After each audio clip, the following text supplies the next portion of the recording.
നമസ്കാരം. ആനന്ദ് ഇന്റർനാഷണൽ ന്യൂസിലേക്ക് സ്വാഗതം. പ്രധാന വാർത്തകൾ.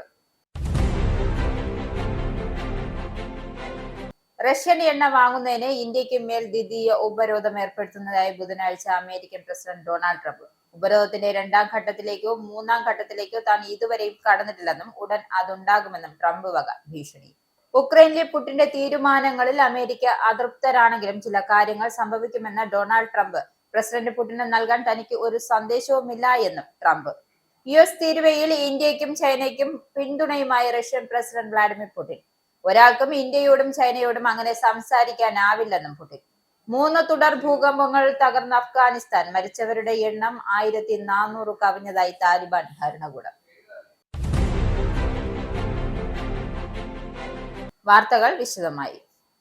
റഷ്യൻ എണ്ണ വാങ്ങുന്നതിന് ഇന്ത്യക്കുമേൽ ദ്വിതീയ ഉപരോധം ഏർപ്പെടുത്തിയതായി ബുധനാഴ്ച അമേരിക്കൻ പ്രസിഡന്റ് ഡൊണാൾഡ് ട്രംപ് അറിയിച്ചു. ഉപരോധത്തിന്റെ രണ്ടാം ഘട്ടത്തിലേക്കോ മൂന്നാം ഘട്ടത്തിലേക്കോ താൻ ഇതുവരെയും കടന്നിട്ടില്ലെന്നും ഉടൻ അതുണ്ടാകുമെന്നും ട്രംപ് ഭീഷണി മുഴക്കി. പോളണ്ട് പ്രസിഡന്റ് കരോൾ നവ്റോക്കിക്കും ഓവൽ ഓഫീസിൽ നടന്ന ഒരു ഉഭയകക്ഷി യോഗത്തിൽ പങ്കെടുക്കവെയായിരുന്നു ട്രംപിന്റെ പ്രതികരണം. ഉക്രൈനിൽ പുടിന്റെ തീരുമാനങ്ങൾ അമേരിക്ക അതൃപ്തരാണെങ്കിലും ചില കാര്യങ്ങൾ സംഭവിക്കുമെന്നും ഡൊണാൾഡ് ട്രംപ്. പ്രസിഡന്റ് പുടിന് നൽകാൻ തനിക്ക് ഒരു സന്ദേശവുമില്ല. ഒരു വിധത്തിൽ അല്ലെങ്കിൽ മറ്റൊരു വിധത്തിൽ അദ്ദേഹം ഒരു തീരുമാനം എടുക്കും. അദ്ദേഹത്തിന്റെ തീരുമാനം എന്തു തന്നെയായാലും നല്ലതായാലും ഞങ്ങൾ അതിൽ സന്തോഷിക്കും, അല്ലെങ്കിൽ അസന്തുഷ്ടരായിരിക്കും. ഞങ്ങൾ അസന്തുഷ്ടരാണെങ്കിൽ ചില കാര്യങ്ങൾ സംഭവിക്കുന്നത് നിങ്ങൾക്ക് കാണാമെന്നായിരുന്നു വൈകുന്നേരം ട്രംപ് പ്രതികരിച്ചത്. US തീരുവയിൽ ഇന്ത്യക്കും ചൈനയ്ക്കും പിന്തുണയുമായി റഷ്യൻ പ്രസിഡന്റ് വ്ളാഡിമിർ പുടിൻ. ചൈനയിൽ കഴിഞ്ഞ ദിവസം നടന്ന മിലിറ്ററി പരേഡിന് ശേഷം മാധ്യമ പ്രവർത്തകരോട് സംസാരിക്കുമ്പോഴായിരുന്നു പുടിന്റെ പരാമർശം. ഒരാൾക്കും ഇന്ത്യയോടും ചൈനയോടും അങ്ങനെ സംസാരിക്കാനാവില്ലെന്നും പുടിൻ പറഞ്ഞു. ട്രംപിന്റെ പേരെടുത്ത് പറയാതെയായിരുന്നു പുടിന്റെ വിമർശനം. ഇന്ത്യയും ചൈനയും പോലുള്ള സാമ്പത്തിക ഭീമന്മാർ ഇവിടെയുണ്ട്. എന്നാൽ ആഗോള രാഷ്ട്രീയത്തിലോ സുരക്ഷയിലോ ആരെങ്കിലും ആധിപത്യം സ്ഥാപിക്കണമെന്ന് ഇതിനർത്ഥമില്ല. ലോക രാഷ്ട്രീയത്തിൽ ആർക്കെങ്കിലും മേധാവിത്വമുണ്ടെന്ന് താൻ കരുതുന്നില്ലെന്നും എല്ലാവരും തുല്യരാണെന്നും പുടിൻ പറഞ്ഞു.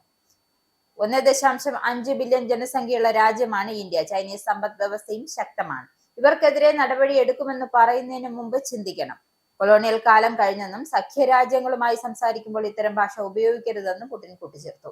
അഫ്ഗാനിസ്ഥാനിൽ ഞായറാഴ്ച മുതൽ അനുഭവപ്പെടുന്ന ഭൂകമ്പത്തിൽ മരിച്ചവരുടെ എണ്ണം 1400 കവിഞ്ഞതായി താലിബാൻ ഭരണകൂടം. ഞായറാഴ്ചയുണ്ടായ ഭൂകമ്പം റിക്ടർ സ്കെയിലിൽ 6 തീവ്രതയാണ് രേഖപ്പെടുത്തിയത്. തിങ്കളാഴ്ച 4.6 തീവ്രത രേഖപ്പെടുത്തിയ തുടർ ചലനവും ഉണ്ടായി. ഏറ്റവും ഒടുവിൽ 5.5 തീവ്രത രേഖപ്പെടുത്തിയ ഭൂകമ്പം ഉണ്ടായി. ഞായറാഴ്ച ഭൂചലനമുണ്ടായ അതേ മേഖലയിലാണ് സംഭവിച്ചിരിക്കുന്നത്. 10 കിലോമീറ്റർ താഴെയാണ് പ്രഭവ കേന്ദ്രം എന്നറിയുന്നു. പുതിയ ഭൂചലനത്തിന്റെ നാശനഷ്ടങ്ങളെ കുറിച്ചുള്ള കണക്കുകൾ ലഭ്യമായിട്ടില്ല. കുനാർ പ്രവിശ്യയിൽ മാത്രം 1411 പേർ മരിക്കുകയും 3124 പേർ പരിക്കേൽക്കുകയും ചെയ്തതായി താലിബാൻ വക്താവും സബീഹുല്ല മുജാഹിദീൻ പ്രസ്താവനയിൽ അറിയിച്ചു. ഞായറാഴ്ച പുലർച്ചെയുണ്ടായ ഭൂകമ്പത്തിലെ നംഹർഹാർ, കുനാർ പ്രവിശ്യകളിലെ നാശനഷ്ടങ്ങളുണ്ടായി. കുനാറിലെ ഏറ്റവും കൂടുതൽ നാശം. ഭൂകമ്പത്തിന് പിന്നാലെ മണ്ണിടിച്ചിൽ ഉണ്ടായതോടെ കുനാറിൽ പ്രധാന റോഡുകൾ ഗതാഗതം തടസ്സപ്പെട്ടു. ഒറ്റപ്പെട്ട ഗ്രാമങ്ങളിലേക്ക് രക്ഷാപ്രവർത്തകർക്ക് എത്തിച്ചേരാൻ പ്രതിസന്ധി സൃഷ്ടിക്കുന്നു. 5000-ലധികം വീടുകൾ തകർന്നു. ചൊവ്വാഴ്ചയാണ് ദുരന്തത്തിന്റെ വ്യാപ്തി വ്യക്തമാക്കുന്ന കണക്കുകൾ പുറത്തുവന്നത്. അഫ്ഗാനിസ്ഥാനിൽ സമീപ വർഷങ്ങളിൽ ഏറ്റവും വലിയ ഭൂകമ്പമാണ് ഇതെന്നാണ് റിപ്പോർട്ടുകൾ പറയുന്നത്. പശ്ചിമേഷ്യയിൽ നിരീക്ഷണം കൂടുതൽ ശക്തമാക്കാൻ ലക്ഷ്യമിട്ട് ഇസ്രായേൽ പുതിയ ചാര ഉപഗ്രഹം വിക്ഷേപിച്ചു. ഇറാനെതിരായ നീക്കങ്ങൾ സഹായിച്ച 12,000 ചിത്രങ്ങൾ നൽകിയതിന് സമാനമായ പ്രവർത്തനം നടത്തുന്നതായും ഒപക് 19 എന്ന പുതിയ ഉപഗ്രഹം ഇസ്രായേൽ പ്രതിരോധ മന്ത്രി ഇസ്രായേൽ കാറ്റ്സ് പറഞ്ഞു. സമീപ വർഷങ്ങളിൽ നിരവധി ഉപഗ്രഹങ്ങളാണ് ഇസ്രായേൽ ബഹിരാകാശത്തെത്തിച്ചത്.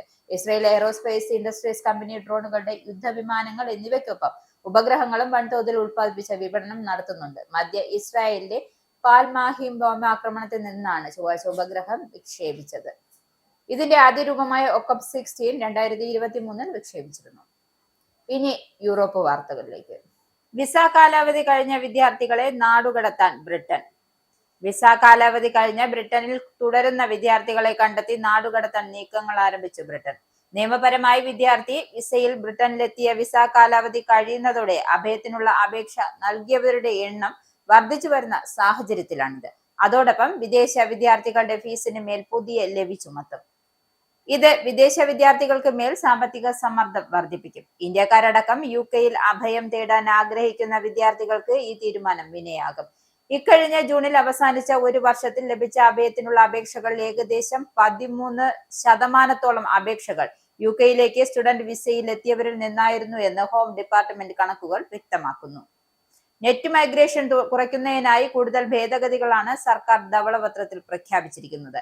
അതിൽ പ്രധാനപ്പെട്ട ഒന്ന് ഗ്രാജുവേറ്റഡ് വിസ കാലാവധി 2 വർഷം എന്നതിൽ നിന്നും 1.5 വർഷമായി ചുരുക്കും എന്നതാണ്. അതായത് പഠനം പൂർത്തിയാക്കിയ ശേഷം വിദേശ വിദ്യാർത്ഥികൾക്ക് ബ്രിട്ടനിൽ തൊഴിൽ ചെയ്യുവാനും അല്ലെങ്കിൽ തൊഴിൽ അന്വേഷിക്കുവാനും 2 വർഷം സമയം ലഭിച്ചിരുന്നത് ഇനി മുതൽ 1.5 വർഷമായി കുറയും.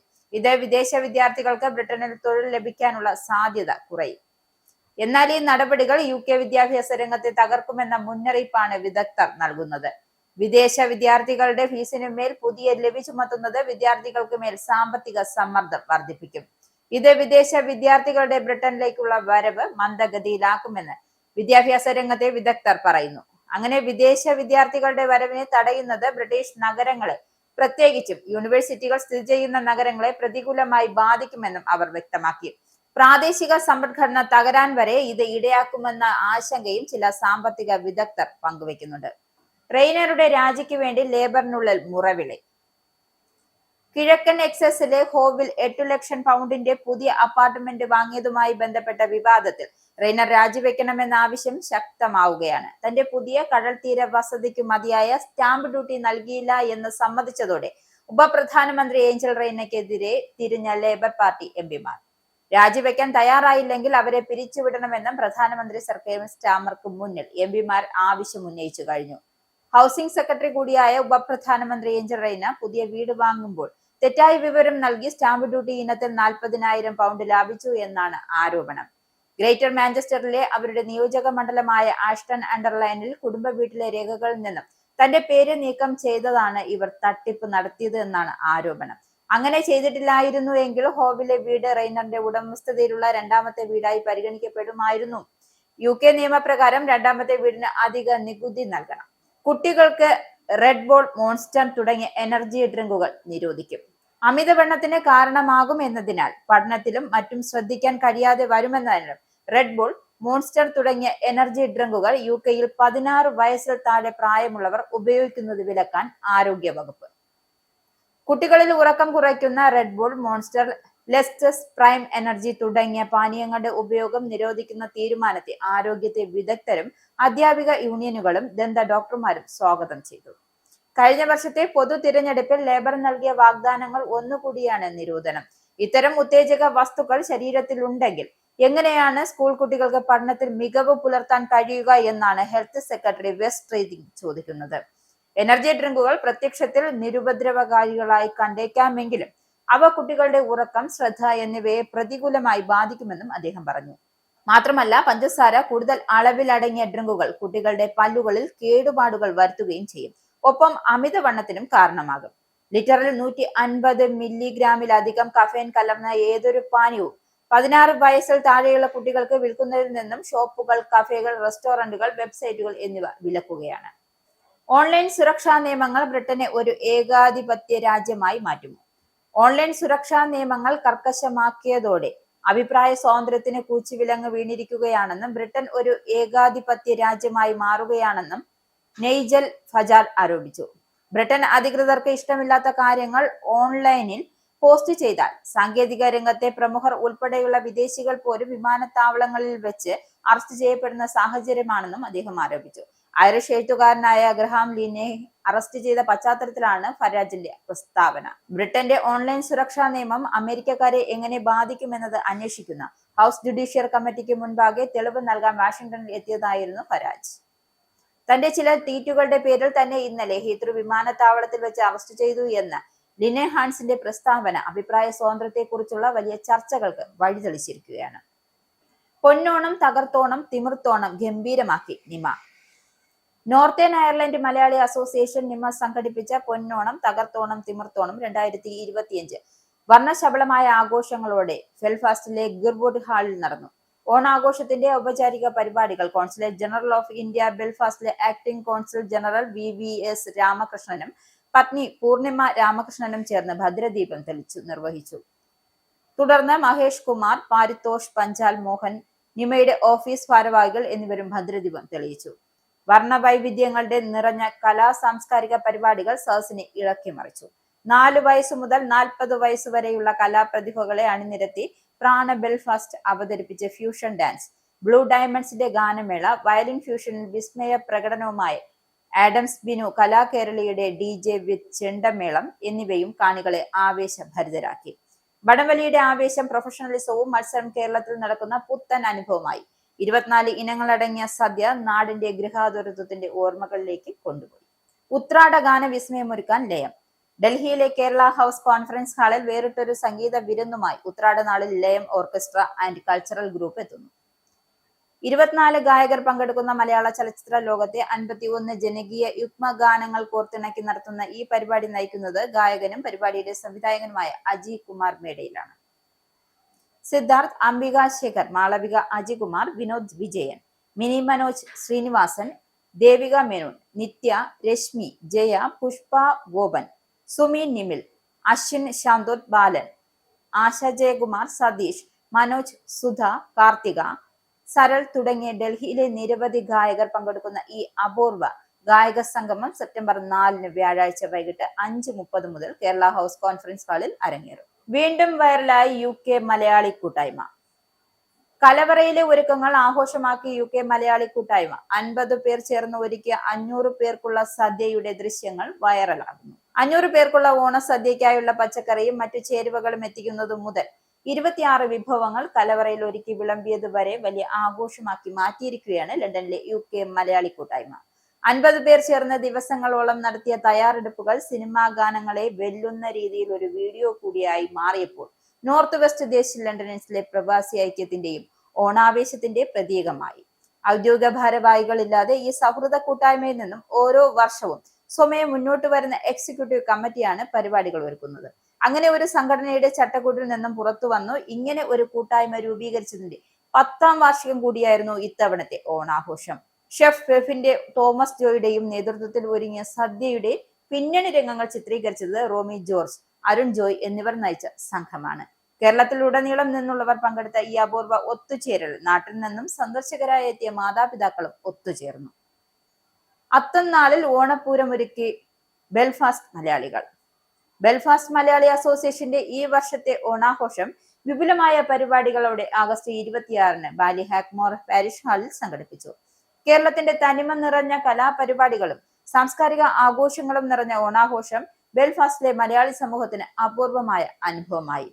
ശ്രീഹരിയുടെ നേതൃത്വത്തിലുള്ള കലാകേളി വാദ്യ സംഘത്തിന്റെ ചെണ്ടമേളത്തിന്റെയും അകമ്പടിയോടെയുള്ള മാവേലി എഴുന്നള്ളത്തോടെയാണ് പരിപാടികൾക്ക് തുടക്കമായത്.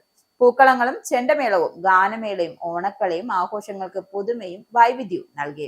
പ്രാണ ഡാൻസ് സ്കൂളിന്റെ അധ്യാപിക അനഘയും BMAയുടെ കലാകാരികളും ചേർന്ന് അവതരിപ്പിച്ച തിരുവാതിരയും ജൂലി, ഹബീബ്, ഷാരൂൺ എന്നിവയുടെ നേതൃത്വത്തിൽ അരങ്ങേറിയ സിനിമാറ്റിക് നൃത്തങ്ങളും ശ്രദ്ധേയമായി. കുട്ടികളുടെയും മുതിർന്നവരുടെയും കലാകായിക മത്സരങ്ങൾക്കും ജാസ് ബീറ്റ്സിന്റെ ഗാനമേളയ്ക്കും വലിയ പ്രേക്ഷക പിന്തുണ ലഭിച്ചു. ആഘോഷങ്ങളുടെ ഹൈലൈറ്റായി മലയാളി മങ്ക. കേരള ശ്രീമാൻ മത്സരത്തിൽ മലയാളി മങ്കയായി ധന്യ അനീഷിനെയും കേരള ശ്രീമാനായി ശ്രീയക്കിനെയും തിരഞ്ഞെടുത്തു. പുരുഷന്മാരുടെയും വനിതകളുടെയും വടംവലി മത്സരങ്ങൾ ആവേശഭരിതമായി അന്തരീക്ഷം സൃഷ്ടിച്ചു. DJ അരുണും കലാകേരളയും ചേർന്ന് ബെൽഫാസ്റ്റിൽ ആദ്യമായി നടത്തിയ DJ വിത്ത് ചെണ്ടമേളം ഓണാഘോഷത്തിൽ പങ്കെടുത്തവർക്ക് പുത്തൻ അനുഭവമാണ് സമ്മാനിച്ചത്. മാവേലി വിളക്കു തെളിയിച്ചുകൊണ്ട് ഉദ്ഘാടനം നടത്തിയ ചടങ്ങിൽ BMA secretary Athira Anoop, president Jayan Malayil, NC health care director Mahesh Sachdev എന്നിവർ ഓണാശംസകൾ അർപ്പിച്ചു. Vice president Bijil, joint secretary Anu Sarath, executive committee അംഗങ്ങളായ ജൂലി, ഉണ്ണിമായ, വിനു ഡേവിസ്, പ്രദീപ്, ലാലു അലക്സ്, ശ്രീജിത്ത്, സിജോ എന്നിവർ ഓണാഘോഷ പരിപാടികൾക്ക് നേതൃത്വം നൽകി. കെന്റ് ശ്രീ ധർമ്മശാസ്ത്ര വിനായക ക്ഷേത്രത്തിൽ ഒറ്റയപ്പ നിവേദ്യം. ശ്രീ മഹാഗണപതിയും ശ്രീ ധർമ്മശാസ്താവും തുല്യ പ്രാധാന്യത്തോടെ വാണരുളുന്ന കെന്റ് ശ്രീ ധർമ്മശാസ്ത്ര വിനായക ക്ഷേത്രത്തിൽ സെപ്റ്റംബർ 5-ാം തീയതി ചിങ്ങമാസത്തിലെ തിരുവോണ നാളിൽ രാവിലെ 8 മണിക്ക് വിനായക സ്വാമിയുടെ ഇഷ്ട വഴിപാടായതും ഉദ്ദിഷ്ട കാര്യസിദ്ധിക്കായി സമർപ്പിതമാവുന്ന ഒറ്റയപ്പ നിവേദ്യം നടക്കും. ക്ഷേത്രതന്ത്രി സൂര്യകാലടി ബ്രഹ്മശ്രീ സൂര്യൻ ജയസൂര്യൻ ഭട്ടതിരിപ്പാടിന്റെ മുഖ്യ കാർമ്മികത്തിൽ നടക്കുന്ന ഈ പുണ്യകർമ്മത്തിൽ സാക്ഷ്യം വഹിക്കാൻ എത്തണമെന്ന് കെന്റ് അയ്യപ്പ ക്ഷേത്ര ഭാരവാഹികൾ അറിയിച്ചു. കൂടുതൽ വിവരങ്ങൾക്കും അന്വേഷണങ്ങൾക്കും താഴെ കാണിക്കുന്ന നമ്പറിൽ ബന്ധപ്പെടുക. പൗണ്ട്, യൂറോ, ഡോളർ, രൂപ ഇന്നത്തെ വിനിമയ നിരക്ക്. ഒരു പൗണ്ട് 118.34 ഇന്ത്യൻ രൂപ. ഒരു US ഡോളർ 88.13 ഇന്ത്യൻ രൂപ. ഒരു യൂറോ 102.70 ഇന്ത്യൻ രൂപ. ഒരു പൗണ്ട് 1.34 US ഡോളർ. ഒരു കനേഡിയൻ ഡോളർ 63.83 ഇന്ത്യൻ രൂപ. ഇനി USA കാനഡ വാർത്തകളിലേക്ക്. നമസ്കാരം. USA കാനഡ ന്യൂസിലേക്ക് സ്വാഗതം. ഇന്നത്തെ പ്രധാന വാർത്തകളിലേക്ക്. റഷ്യൻ എണ്ണ വാങ്ങുന്നതിന് ഇന്ത്യക്ക് മേൽ ദ്വിതീയ ഉപരോധം ഏർപ്പെടുത്തിയതായി ബുധനാഴ്ച ഓവൽ ഓഫീസിൽ വെച്ച് ഡൊണാൾഡ് ട്രംപ് ഭീഷണി മുഴക്കി. ഉപരോധത്തിന് രണ്ടാം ഘട്ടത്തിലേക്കോ മൂന്നാം ഘട്ടത്തിലേക്കോ താൻ കടന്നിട്ടില്ലെന്നും ഉടൻ അതുണ്ടാകുമെന്നും ട്രംപ് ഭീഷണിപ്പെടുത്തി. പോളണ്ട് പ്രസിഡന്റ് കരോൾ നവറോക്കിയുമായി ഓവൽ ഓഫീസിൽ നടന്ന ഉഭയകക്ഷി ചർച്ചകൾക്കിടെയാണ് ട്രംപിന്റെ പ്രതികരണം. റഷ്യയുടെ ചൈനയ്ക്ക് പുറത്തുള്ള ഏറ്റവും വലിയ ഉൽപ്പന്നം വാങ്ങലുകാരായ ഇന്ത്യക്ക് മേൽ ദ്വിതീയ ഉപരോധം ഏർപ്പെടുത്തുന്നത് ഏതാണ്ട് റഷ്യക്ക് ഉപരോധം ഏർപ്പെടുത്തുന്ന തുല്യമാണെന്നും അത് റഷ്യക്കെതിരെ നടപടി തന്നെയാണെന്നും ട്രംപ് പറഞ്ഞു. ഇന്ത്യ റഷ്യൻ എണ്ണ ഇനിയും വാങ്ങുകയാണെങ്കിൽ ഇന്ത്യക്ക് വലിയ പ്രശ്നമുണ്ടാകുമെന്നും അതാണ് സംഭവിക്കാൻ പോകുന്നതെന്നും ട്രംപ് ഭീഷണി മുഴക്കി. ഗർഭഛിദ്ര മഹാകുറ്റമാക്കാൻ ടെക്സസ്. ഗർഭഛിദ്ര രീതിക്കെതിരെ നടപടിയെടുക്കാൻ ആദ്യം ശ്രമിക്കുന്ന സംസ്ഥാനമായി ടെക്സസ് മാറാനൊരുങ്ങുന്നു. ഇതിനായുള്ള നിയമ ഭേദഗതി ഉടൻ പുറത്തിറക്കും. സംസ്ഥാനത്തിന് പുറത്തുള്ള ഗർഭഛിദ്ര ഗുളികദാതാക്കൾക്കെതിരെ കേസ് നൽകാൻ ടെക്സസ് നിവാസികൾക്ക് അനുമതി നൽകുന്ന ബിൽ ബുധനാഴ്ച ഗവർണർ ഗ്രെഗ് ആൽബർട്ടിന്റെ മുന്നിലെത്തിയിട്ടുണ്ട്. ഗർഭഛിദ്രത്തിന് പ്രേരിപ്പിക്കുന്ന മരുന്നുകൾ നിർമ്മിക്കുകയോ അത് ടെക്സസിലേക്ക് കൊണ്ടുപോകുകയോ വിതരണം ചെയ്യുകയോ ചെയ്യുന്നവർക്കെതിരെ $1,00,000 വരെ തുകയ്ക്ക് ടെക്സസ് നിവാസികൾക്ക് കേസ് നൽകാം. സ്വന്തം ഉപയോഗത്തിനായി ഗുളികകൾ ഉപയോഗിക്കുന്ന സ്ത്രീകൾക്ക് ഇത് ബാധകമല്ല. ബില്ല് പ്രകാരം ഗർഭഛിദ്ര ഗുളികദാതാക്കൾക്ക് $1,00,000 പിഴീടാക്കാൻ കോടതികൾക്ക് ഉത്തരവിടാം. എന്നാൽ ഗർഭിണിയായ സ്ത്രീ, അതിന് കാരണക്കാരനായ പുരുഷൻ അല്ലെങ്കിൽ മറ്റടുത്ത ബന്ധുക്കൾ എന്നിവർക്ക് ഈ മുഴുവൻ തുകയും ലഭിക്കും. കേസ് നൽകിക്കുന്ന മറ്റൊരാൾക്ക് $10,000 ലഭിക്കുകയും ബാക്കി തുക ചാരിറ്റിക്ക് പോവുകയും ചെയ്യുമെന്നും ഉത്തരവിലുണ്ട്. സ്ത്രീകളെയും ഗർഭസ്ഥ ശിശുക്കളെയും സംരക്ഷിക്കാനുള്ള ടെക്സസിന്റെ ചരിത്രപ്രധാനമായ നീക്കമാണിതെന്നും ഗവർണർ വ്യക്തമാക്കിയിട്ടുണ്ട്. വിദേശ കുടിയേറ്റക്കാർക്കെതിരെ കാനഡയിലെ കൺസർവേറ്റീവുകൾ. ഫെഡറൽ ഗവൺമെന്റ് താൽക്കാലിക വിദേശ തൊഴിലാളി പദ്ധതി നിർത്തലാക്കണമെന്ന് കാനഡയിലെ തൊഴിലാളി കൺസർവേറ്റീവ് നേതാവ് പിയറി പോയിലിഫ്രെ ആവശ്യപ്പെട്ടു. താൽക്കാലിക വിദേശ തൊഴിലാളി പദ്ധതി വേതനം കുറഞ്ഞ തൊഴിലാളികളെ വിപണിയിൽ നിർത്തുകയും യുവ കനഡിയൻ തൊഴിലാളികൾക്ക് ജോലി കണ്ടെത്തുന്നത് ബുദ്ധിമുട്ടാക്കുകയും ചെയ്യുകയാണെന്നും അദ്ദേഹം ആരോപിച്ചു. എന്തുകൊണ്ടാണ് ലിബറലുകൾ രാജ്യത്തെ സ്വന്തം യുവാക്കളെ ജോലിയിൽ നിന്ന് പുറത്താക്കുകയും ദരിദ്ര രാജ്യങ്ങളിൽ നിന്നുള്ള കുറഞ്ഞ വേതനമുള്ള താൽക്കാലിക വിദേശ തൊഴിലാളികളെ ചൂഷണം ചെയ്യുകയും ചെയ്യുന്നതെന്നും അദ്ദേഹം ചോദിച്ചു. താൽക്കാലിക വിദേശ തൊഴിലാളി പദ്ധതി തൽക്കാലം നിർത്തിയാക്കില്ലെന്നും വിദേശ കാർഷിക തൊഴിലാളികൾക്കായി പ്രത്യേകമായ പദ്ധതി കൊണ്ടുവരുമെന്നും കൺസർവേറ്റീവുകൾ പറയുന്നുണ്ട്. ചിലതൊക്കെ സംഭവിക്കുമെന്ന് പുടിനോട് ട്രംപ്. ഉക്രൈനിലെ പുടിന്റെ തീരുമാനത്തിൽ അമേരിക്ക അതൃപ്തരാണെങ്കിൽ ചില കാര്യങ്ങൾ സംഭവിക്കുക തന്നെ ചെയ്യുമെന്ന് വീണ്ടും ഭീഷണി മുഴക്കി ഡൊണാൾഡ് ട്രംപ്. പ്രസിഡന്റ് പുടിൻ നൽകാൻ തന്റെ കയ്യിൽ ഇനിയൊരു സന്ദേശവുമില്ലെന്നും ട്രംപ് പറഞ്ഞു. ഒരു വിധത്തിൽ അല്ലെങ്കിൽ മറ്റൊരു വിധത്തിൽ അദ്ദേഹം ഒരു തീരുമാനമെടുക്കും. അദ്ദേഹത്തിന്റെ തീരുമാനം എന്തു തന്നെയായാലും നല്ലതായാൽ അമേരിക്ക അതിൽ സന്തോഷിക്കും, അല്ലെങ്കിൽ അസന്തുഷ്ടരായിരിക്കും. അമേരിക്ക അസന്തുഷ്ടരാണെങ്കിൽ ചില കാര്യങ്ങൾ സംഭവിക്കുന്നത് നിങ്ങൾക്ക് നേരിട്ട് കാണാമെന്നായിരുന്നു ഓവൽ ഓഫീസിൽ ട്രംപിന്റെ മറുപടി. ന്യൂ ഓർലിയൻസ് നഗരത്തിലേക്ക് ട്രംപിന്റെ നാഷണൽ ഗാർഡ്സ് വരുന്നു. അനധികൃത കുടിയേറ്റക്കാരെയും കുറ്റവാളികളെയും ഉന്മൂലനം ചെയ്യാൻ ലക്ഷ്യമിട്ട് ന്യൂ ഓർലിയൻസ് നഗരത്തിലേക്ക് നാഷണൽ ഗാർഡ് സൈന്യത്തെ അയക്കാൻ പ്രസിഡന്റ് ട്രംപിന്റെ നിർദ്ദേശം. 2 ആഴ്ച കൊണ്ട് ന്യൂ ഓർലിയൻസിനെ നേരെയാക്കുമെന്നാണ് ട്രംപിന്റെ വാദം. സംസ്ഥാന ഗവർണർ ജെഫ് ലാൻഡ്രിയുടെ പിന്തുണയും ട്രംപിന് ഇക്കാര്യത്തിലുണ്ട്. എന്നാൽ രാഷ്ട്രീയ അതിക്രമമാണ് ട്രംപിന്റെ ലക്ഷ്യമെന്ന് വിമർശകർ മുന്നറിയിപ്പ് നൽകുന്നു. ഈ നീക്കം പ്രാദേശിക കുറ്റവാളികളിലും ഇമിഗ്രേഷൻ എൻഫോഴ്സ്മെന്റിലും ഫെഡറൽ ഇടപെടൽ ഉറപ്പുവരുത്തും. നാഷണൽ ഗാർഡിനെ ന്യൂ ഓർലിയൻസിലേക്ക് അയക്കുക എന്ന ആശയം ട്രംപ് ബുധനാഴ്ചയാണ് പ്രഖ്യാപിച്ചത്. ഈ ആഴ്ച ആദ്യം സൈന്യത്തെ ചിക്കാഗോയിലേക്ക് വിന്യസിക്കാൻ ട്രംപ് തീരുമാനിച്ചിരുന്നു. അതിന് മുന്നോടിയായാണ് ഈ നീക്കം. ഫ്ലോറിഡയിൽ സ്കൂളിൽ ചേരാൻ കുട്ടികൾക്ക് വാക്സിനേഷൻ വേണ്ട. പൊതുവിദ്യാഭ്യാസ സ്ഥാപനങ്ങളിൽ ചേരുന്നതിന് പോളിയോ പോലുള്ള രോഗങ്ങൾക്കെതിരെ വാക്സിൻ എടുക്കണമെന്നടക്കം വ്യവസ്ഥകൾ റദ്ദാക്കാൻ ഫ്ലോറിഡ തയ്യാറെടുക്കുന്ന റിപ്പോർട്ട്. സ്കൂൾ വിദ്യാർത്ഥികൾക്ക് നൽകാറുള്ള നിർബന്ധിത വാക്സിനുകൾ റദ്ദാക്കുന്ന ആദ്യത്തെ US സംസ്ഥാനമായി അങ്ങനെ ഫ്ലോറിഡ മാറും. വാക്സിനുകൾ നിർബന്ധമാക്കുന്ന മുൻ തീരുമാനങ്ങളെ അടിമത്തത്തോടാണ് സംസ്ഥാനത്തെ ഉന്നത ആരോഗ്യ ഉദ്യോഗസ്ഥനായ സർജൻ ജനറൽ ജോസഫ് ലെഡാപ്പോ ഉപമിച്ചത്. അത് കുട്ടികളുടെ അവകാശമാണെന്നാണ് ലെഡാപ്പോ ചൂണ്ടിക്കാട്ടിയത്.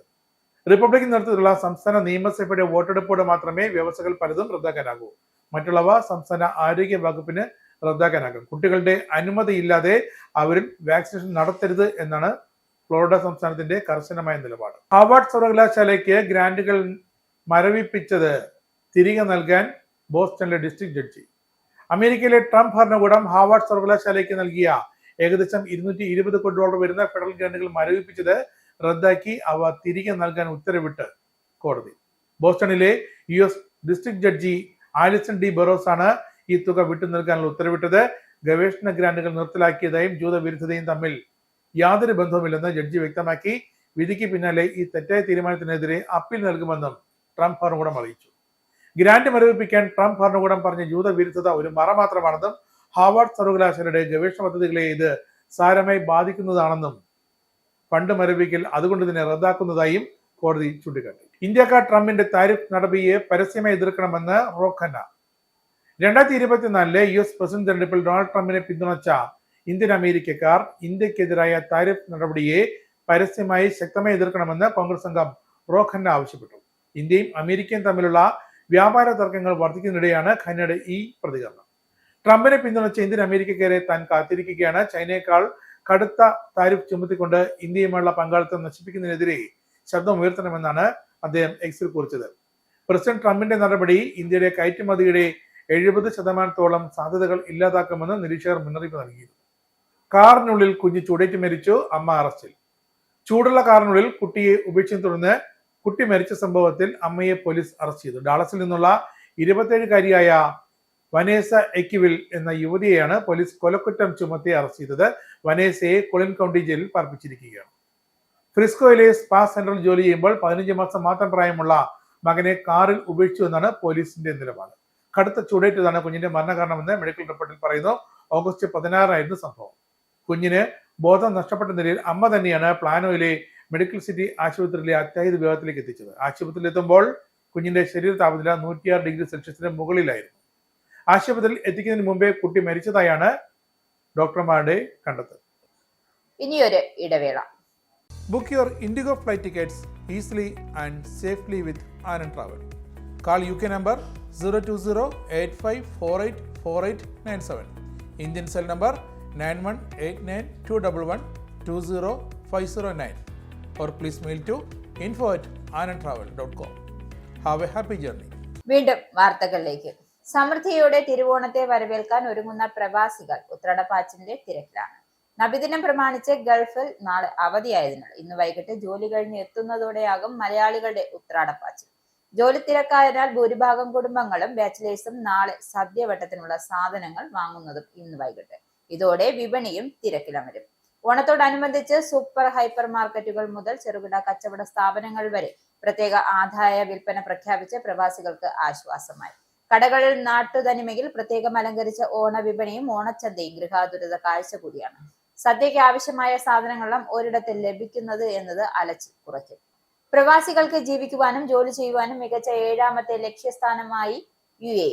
ആഗോള നെറ്റ്വർക്കിംഗ് സ്ഥാപനമായ ഇന്റർനാഷണൽ എക്സ്പെർട്ട് ഇൻസൈഡർ 2025 റിപ്പോർട്ടിലാണ് UAE 3 സ്ഥാനങ്ങളും മെച്ചപ്പെടുത്തി 7ാമതെത്തിയത്. കഴിഞ്ഞ വർഷം സൂചികയിൽ 10ാം സ്ഥാനത്തായിരുന്നു. പനാമയാണ് ആഗോളതലത്തിൽ 1ാം സ്ഥാനത്ത്. Colombia, Mexico, Thailand, Vietnam, China, Indonesia, Spain, Malaysia എന്നിവയാണ് ആദ്യ 10ൽ ഇടം നേടിയ മറ്റു രാജ്യങ്ങൾ. ജീവിത നിലവാരം, താമസിക്കുവാനുള്ള എളുപ്പം, വിദേശത്ത് ജോലി ചെയ്യൽ, വ്യക്തിഗത ബാങ്ക് ഇടപാട്, ഡിജിറ്റൽ സേവനം, പാർപ്പിടം, ഭാഷ തുടങ്ങിയ അടിസ്ഥാനമാക്കി 46 രാജ്യങ്ങൾ 10,085 ആളുകൾ നടത്തിയ സർവേയിലാണ് ഈ കണ്ടെത്തൽ. പൗരത്വ ഭേദഗതി നിയമപരിധിയിലുള്ള മതവിഭാഗങ്ങൾക്ക് പുതിയ ഇളവ് വരുത്തി കേന്ദ്ര ആഭ്യന്തര മന്ത്രാലയം. ഇതനുസരിച്ച് പാകിസ്ഥാൻ, ബംഗ്ലാദേശ്, അഫ്ഗാനിസ്ഥാൻ എന്നിവിടങ്ങളിൽ നിന്നും 2024 ഡിസംബർ 31-നകം ഇന്ത്യയിലെത്തിയ ഹിന്ദു, സിഖ്, ബുദ്ധ, ജൈന, പാഴ്സി, ക്രൈസ്തവ വിശ്വാസികളുടെ പാസ്പോർട്ടോ മറ്റ് യാത്രാരേഖകളോ ഇല്ലാതെ തന്നെ ഇന്ത്യയിൽ താമസിക്കാൻ അനുമതി. ഇമിഗ്രേഷൻ ആൻഡ് ഫോറിനേഴ്സ് നിയമത്തിലെ വ്യവസ്ഥകൾ ഇതിനായി ഇളവ് വരുത്തി. 3 രാജ്യങ്ങളിൽ നിന്നുമുള്ള 2014 ഡിസംബർ 31 മുമ്പ് ഇന്ത്യയിലെത്തിയ ഹിന്ദു, സിഖ്, ബുദ്ധ, ജൈന, പാഴ്സി, ക്രൈസ്തവ വിഭാഗക്കാർക്ക് പൗരത്വം നൽകുന്നതിനാണ് മുൻപ് പൗരത്വ ഭേദഗതി നിയമം കൊണ്ടുവന്നത്. ബാറ്ററി മാലിന്യങ്ങളുടെ പുനരുപയോഗം പ്രോത്സാഹിപ്പിക്കുന്നതിനും നിർണായക ധാതുക്കൾ വേർതിരിച്ചെടുക്കുന്നതിനും ഇറക്കുമതി ആശ്രയത്വം കുറയ്ക്കുന്നതിനുമായി 1,500 കോടി രൂപയുടെ പദ്ധതിക്ക് കേന്ദ്ര മന്ത്രിസഭ അംഗീകാരം നൽകി. 6 വർഷത്തിനുള്ളിൽ 70,000 തൊഴിലവസരങ്ങൾ സൃഷ്ടിക്കുന്നതിനും 8,000 കോടി രൂപയുടെ നിക്ഷേപം ആകർഷിക്കുന്നതിനുമാണ് പദ്ധതി ലക്ഷ്യമിടുന്നത്. നാഷണൽ ക്രിട്ടിക്കൽ മിനറൽ മിഷന്റെ ഭാഗമായാണ് പദ്ധതി നടപ്പിലാക്കുന്നത്. ഇതിലൂടെ ഇലക്ട്രോണിക്സ്, ഇലക്ട്രിക് മൊബിലിറ്റി തുടങ്ങിയ മേഖലകൾക്ക് വേണ്ട നിർണായക ധാതുക്കൾക്കായി ആഭ്യന്തര ശേഷി ശക്തിപ്പെടുത്തുന്നതിനും വിതരണ ശൃംഖല നിർമ്മിക്കുന്നതിനും ലക്ഷ്യമിടുന്നു. ഇനി സ്പോർട്സ്.